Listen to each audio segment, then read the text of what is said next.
제2차 전도 여행은 사도행전 15장 36절부터 기록되어 있습니다. 새로운 사역지를 개발하는 것보다도 제1차 전도 여행에서 세운 교회들을 다시 한번 찾아가서 그 교회들을 양육하고 세워주고 하는 거기에 1차적인 목표가 있었습니다. 바울의 선교 과정을 보면 성령께서 나타나셔서 어디로 가라, 뭘 해라 하고 인도해 주시죠. 그러다 보니까 아주 좋은 길로 갔을 것으로 생각합니다만 그 위대한 전도자 사도 바울에게도 이러한 고난의 기간, 이러한 암중모색의 기간이 있었다는 것을 알 수 있게 해주는 그런 대목입니다.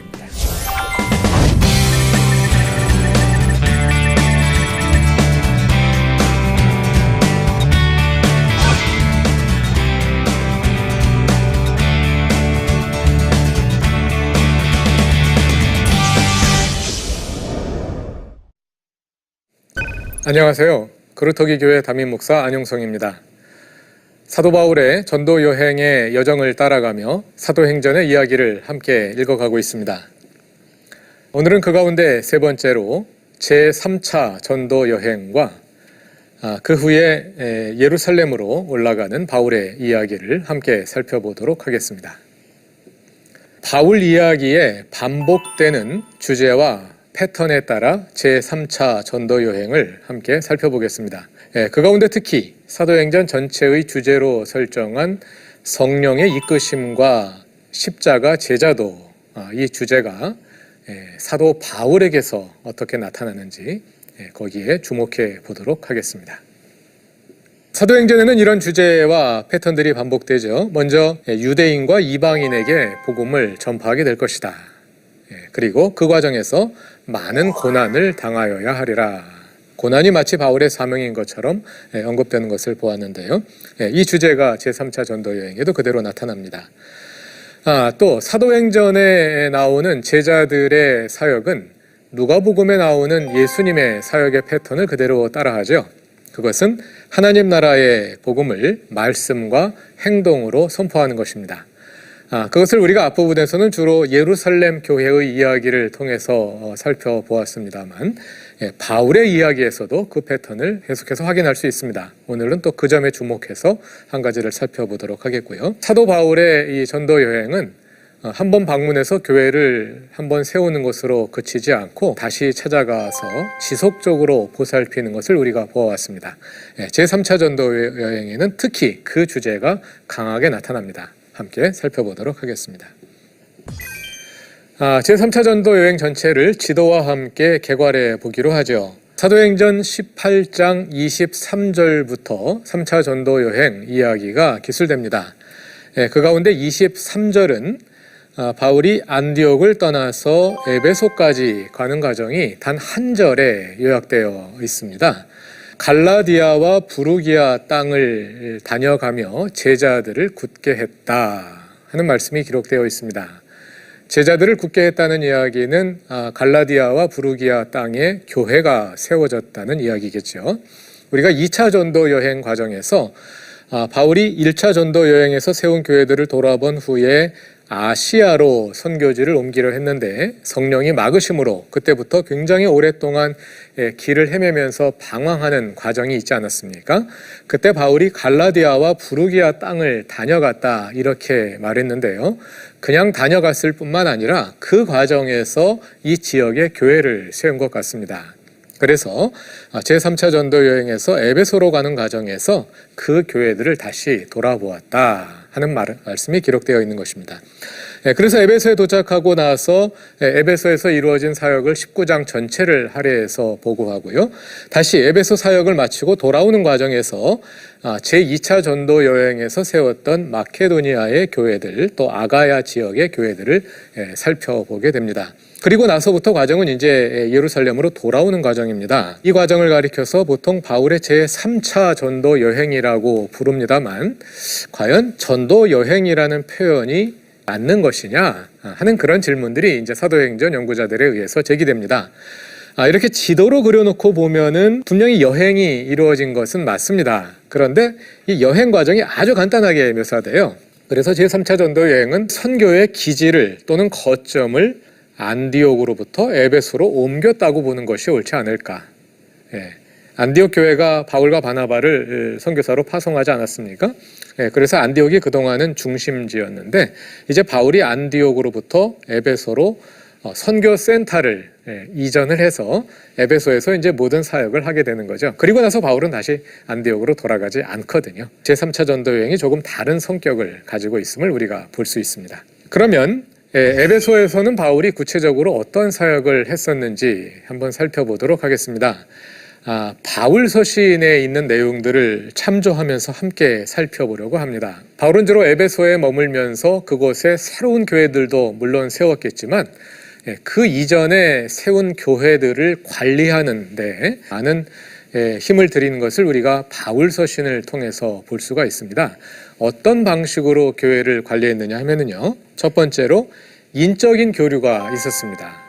에베소에 머물면서 바울이 그 전에 세웠던 교회들을 직접 방문하기도 하고요, 또는 디모데와 같은 다른 동역자들을 보내기도 하고요, 또는 사람들이 바울을 방문하기도 하고요. 이렇게 사람들이 오가는 인적 교류가 이루어지는 것을 우리가 바울 서신을 통해서 확인할 수가 있어요. 고린도후서 2장 10절을 보면 보통 성서학자들이 근심의 방문이라고 부릅니다. 방문했는데 근심스러운 일이, 좀 불미스러운 일이 벌어졌던 거죠. 또 고린도전서 1장 11절을 보면은요, 이런 말이 기록되어 있습니다. 내 형제들아, 글로웨의 집 편으로 너희에 대한 말이 내게 들리니 곧 너희 가운데 분쟁이 있다는 것이라. 고린도 교인들 사이에 분쟁이 있다는 것을 바울이 알게 되었는데요. 어떻게 알게 되었느냐 하면 글로에라는 사람이 가장으로 있는 그 집에 속한 어떤 사람들이 고린도로부터 에베소로 바울을 방문했던 거죠. 그래서 대화하는 가운데 고린도 교회에 이런 문제가 있습니다 하는 것을 알게 되었던 것입니다. 이런 식으로 사람이 직접 방문하고 또 방문 오기도 하는 인적인 교류가 에베소를 중심으로 이루어졌던 것을 우리가 바울 서신을 통해 살펴볼 수 있습니다. 또 그뿐만 아니라 편지 교환이 있었어요.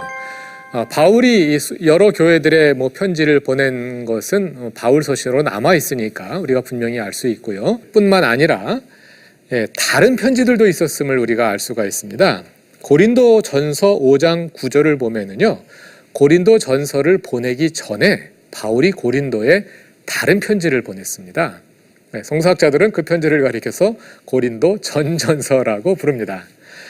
그리고 또 고린도 후서 2장 4절을 보면 보통 우리가 눈물의 편지라고 불리우는 그런 편지를 또 보낸 것을 알 수가 있고요. 그 외에도 고린도전서 7장 1절에는 또 이런 언급이 나옵니다.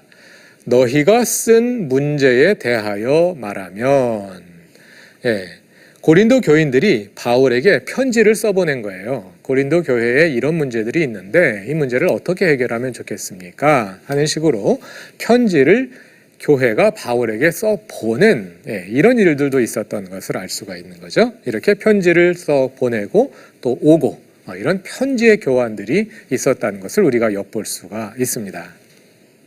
그럼 바울이 에베소에서 어떤 편지들을 보냈을까? 일단 고린도 전서와 후서를 에베소에서 보냈다는 것은 고린도 전서 본문을 통해서 분명히 드러납니다. 고린도 전서 그리고 아마도 아까 말한 눈물의 편지 이런 것들을 포함하는 편지 교환이 있었던 것을 알 수가 있고요.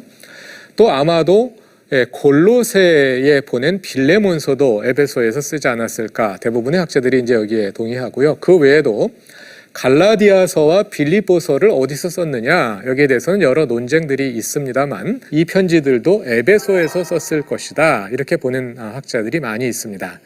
그렇게 본다면 최소한 5편 이상의 편지들이 이 에베소 사역 기간에 써 보내졌구나 하고 우리가 생각해 볼 수가 있는 거죠. 그 외에도 물질적인 후원이 있었습니다.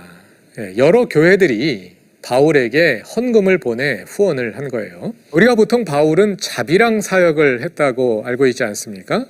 자비랑 사역을 한 것은 맞습니다. 그런데 그게 바울 사역의 전체 다는 아니에요. 어떤 지역에서는 자비랑 사역을 하기도 하고 또 어떤 지역에서는 후원을 받기도 하고요. 빌립보서 4장 15절과 16절, 18절 등을 보면 빌립보 교회가 여러 차례에 걸쳐서 바울을 후원하고 또 사람을 보내서 돕기도 하고 한 것을 알 수가 있습니다. 뿐만 아니라 바울 자신이 세운 교회들 또는 다른 교회들에게 후원 요청을 하기도 합니다. 고린도후서 9장은 바울이 고린도 교회에 보낸 후원 요청서입니다. 또 로마서를 기록한 여러 가지 목적이 있는데요. 그 가운데 한 가지 중요한 목적이 로마 교회에 선교 후원을 요청하기 위한 것이었습니다. 로마서 15장 24절을 보면은요. 이는 지나가는 길에 바울은 지금 이제 스페인으로 가려고 목표를 세우고 있죠. 스페인으로 가는 길에 지나가면서 너희를 로마 교회를 들러서 보고 먼저 너희와 사귐으로 얼마간 기쁨을 가진 후에 너희가 그리로 보내주기를 바람이라. 너희가 그리로 보내주기를 바람이라. 이게 무슨 뜻이겠습니까? 가는 경비를 좀 제공해주면 좋겠다 하고 선교 후원을 요청하는 겁니다. 이런 물적 후원들도 오갔음을 우리가 알 수 있습니다. 자, 우리가 이런 모든 과정을 통해서 2차 전도 여행에서 일어났던 일을 돌아보게 되는 겁니다. 바울은 제2차 전도 여행에서 아시아로 가고자 했지 않았습니까? 하나님이 못 가게 막으셨어요. 그로 말미암아 바울과 그 일행은 참 오랜 기간 동안 많은 고난을 겪었습니다. 왜 그랬을까? 왜 하나님께서 복음을 전하시는 선한 일꾼들에게 이런 고난을 주시는가 하는 질문을 가질 수가 있겠는데요. 하나님은 그거보다 더 큰 계획을 가지고 계셨던 거죠. 2차 전도 여행 중에 에베소는 바울에게는 그저 다른 전도지와 같은 많은 전도지 가운데 하나에 불과했습니다. 그러나 하나님의 계획 가운데 에베소는 단지 하나의 전도지가 아니라 하나님께서 바울을 통해 세우신 그 수많은 교회들을 관리하는 하나의 거점, 선교의 중심이었던 것입니다. 조금 이따 확인하겠습니다만 바울은 에베소에 2년 3개월, 바울 전도 여행 가운데 가장 오랜 기간을 머문 건데요. 2년 3개월간 머물면서 교회들을 관리한 것을 우리가 확인해 볼 수 있겠습니다. 자, 그러면 지금까지는 바울 서신을 통해서 확인해 봤고요. 사도행전은 에베소 사역을 어떻게 보고하고 있는지 사도행전의 내용을 살펴보도록 하겠습니다. 사도행전 18장 24절부터 27절에는 이런 내용이 기록되어 있습니다. 알렉산드리아에서 난 아볼로라 하는 유대인이 에베소에 이르니 이 사람은 언변이 좋고 성경에 능통한 자라. 그가 일찍이 주의 도를 배워 열심으로 예수에 관한 것을 자세히 말하여 가르치나 요한의 세례만 알 따름이라. 그가 회당에서 담대히 말하기 시작하거늘 브리스길라와 아굴라가 듣고 데려다가 하나님의 도를 더 정확하게 풀어 이르더라. 아볼로가 아가야로 건너가고자 하므로 형제들이 그를 영려하며 제자들에게 편지를 써 영접하라 하였더니 그가 감의 은혜로 말미암아 많은 자들에게 많은 유익을 주니 여기에는 굉장히 중요한 정보들이 많이 담겨 있습니다. 첫 번째는 브리스길라와 아굴라입니다. 바울은 에베소에 잠깐 머물다가 예루살렘으로 돌아가고요. 브리스길라와 아굴라는 에베소에 계속 머물고 있었습니다. 그래서 아마 이 에베소에서 브리스길라와 아굴라가 사역을 하면서 많은 교회들이 세워지는 것으로 보입니다. 에베소 사역을 주도적으로 시작하고 열었던 사람들이 브리스길라와 아굴라라고 할 수가 있겠고요. 자, 그러던 가운데 아볼로라고 하는 한 유대인이 에베소에 이르러서 또 열심히 복음을 전하게 됩니다. 그런데 아볼로라고 하는 이 사람은 독특한 면을 가지고 있는데요. 그건 뭐냐면요. 그가 일찍이 주의 도를 배워 열심으로 예수에 관한 것을 자세히 말하며 가르치는 그리스도인 전도자인데요. 요한의 세례만 알 따름이라. 뭔가 2% 부족한 것이 있어요. 뭔가 약간 부족한 형태의 그런 기독교의 한 흐름, 그리스도 신앙의 한 흐름이 있었다는 것을 알 수가 있습니다. 그리고 이제 이 아볼로가 아가야로 가게 되죠. 여기서 말하는 아가야는 고린도 교회를 말합니다. 그래서 고린도 교회에 가서 바울이 세운 교회를 관리하게 되고요. 나중에 이제 고린도 전서를 보면 고린도 교인들 가운데 바울을 따르는 사람들, 아볼로를 따르는 사람들로 나눠서 또 분쟁이 일어나는 것들을 볼 수가 있는데, 그런 배경을 여기서 우리가 다 읽어볼 수가 있습니다. 자, 그럼 아볼로가 가지고 있는 신앙의 성격에 대해서 우리가 잠시 살펴보겠는데요. 18장에는 아볼로가 나오고요. 또 19장 1절부터 7절을 보면 어떤 제자들이라고 불리우는 한 12명 남짓한 어떤 제자들에 대한 이야기가 나오는데요. 19장 2절부터 3절을 읽어보면 이렇게 나옵니다. 이르되 너희가 믿을 때에 성령을 받았느냐. 이르되 우리는 성령이 계심도 듣지 못하였노라. 바울이 이르되 그러면 너희가 무슨 세례를 받았느냐. 대답하되 요한의 세례니라. 요한의 세례를 받았는데 예수를 믿는 사람들이고요. 그런데 성령은 받지 못했고, 그러니까 정확히 이게 어떤 사람들인지는 알 수가 없어요. 뭐 역사가들이 여러 가지로 추론을 합니다만 어쨌든 기독교 신앙의 한 부류인데 완벽하게 갖추어지지 못한 그런 부류의 사람들도 있었다는 것을 알 수가 있습니다. 초대교회의 다양성을 보여주는 일면입니다. 초대교회는 여러 가지 다양한 형태의 신앙을 가진 사람들이 모여서 서로 대화하고 서로 조정하면서 하나의 교회를 만들어갔던 그런 교회라는 것을 알 수가 있습니다. 그래서 이제 바울이 이 사람들에게 세례를 주게 되고요. 또 이 사람들이 성령을 받게 되고요. 또 앞에 18장에서 확인한 것처럼 아볼로의 경우에는 브리스길라와 아굴라가 아볼로를 잘 가르쳐서 온전한 그리스도인으로 만들고요. 이런 과정들이 에베소 교회에서 있었던 것을 우리가 확인해 볼 수 있습니다. 자, 그래서 에베소에서는 꽤 오래 있었습니다만은 많은 내용이 기록되어 있지는 않고요. 19장 한 장에 기록이 되어 있고요. 그 내용을 8절부터 10절이 다음과 같이 요약하고 있습니다.